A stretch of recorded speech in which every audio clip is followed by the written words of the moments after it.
Welcome back, home buyers. Today's topic we're going to be discussing is pre-approval. Now, there's a few things that you should consider during the pre-approval process. In today's market, it's essential that you're going to be bringing a pre-approval when making an offer on a property.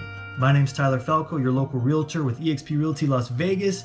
And again, we're going to be going over a few brief things today, just to kind of touch base and help get you a little bit more prepared for the pre-approval process. So really there's three things. You have your pre-qualification, your pre-approval, and your underwritten approval.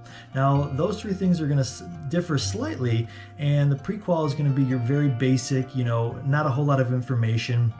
Who you are, what you do for a living, how much money do you make, and they're going to basically qualify you based on the information that you tell them. Pre-approval is going to be information that you supply them, so any pay stubs, job history, basically your tax returns. Those things are going to help dictate, actually more so than a pre-qual, what you're going to be able to qualify for and if the lender is going to be able to approve you. And then there's the underwritten approval, which is the strongest of the three. Basically, you're going through more or less the whole loan process.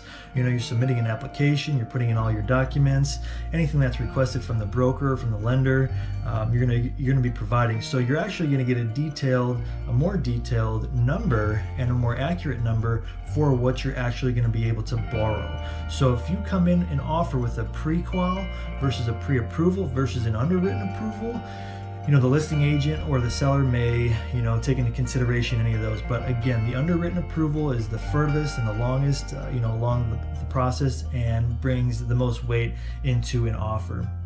So take those things into consideration, again, before you're going to make your offer and see where you want to go and what you want to bring to the table as far as that goes. Bringing underwritten approval, it's going to definitely help with your negotiations.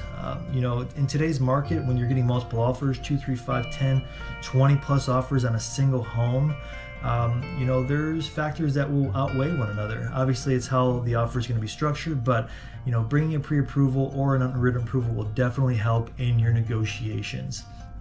And also going through this process with a broker or lender is going to help set realistic expectations.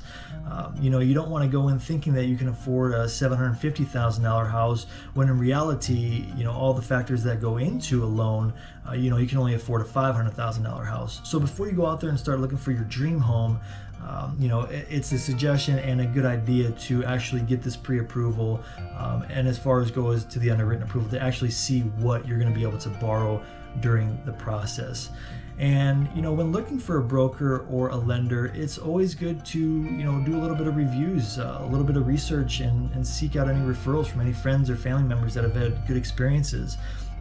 You can go on Google and check some reviews, or reach out to them and just have a conversation and see, if you guys are on the same page. And don't, there's not going to be a whole lot of cost to you, if any. They should be able to do the pre-approvals and things like that for you at no cost. So don't, feel bad. And if you want to go to 1 or 2 or 3 different lenders to see, who would be best to work with during the process. So these are just a few things during the pre-approval process that you should consider. Again, my name's Tyler Falco, your local realtor with eXp Realty Las Vegas. As always, if you have any questions, please feel free to reach out. The next video we're going to be talking about is setting up your home search and kind of what to look out for in that. And so you're not going to want to miss out on that. Stay tuned, and again, we'll see y'all soon. Thanks.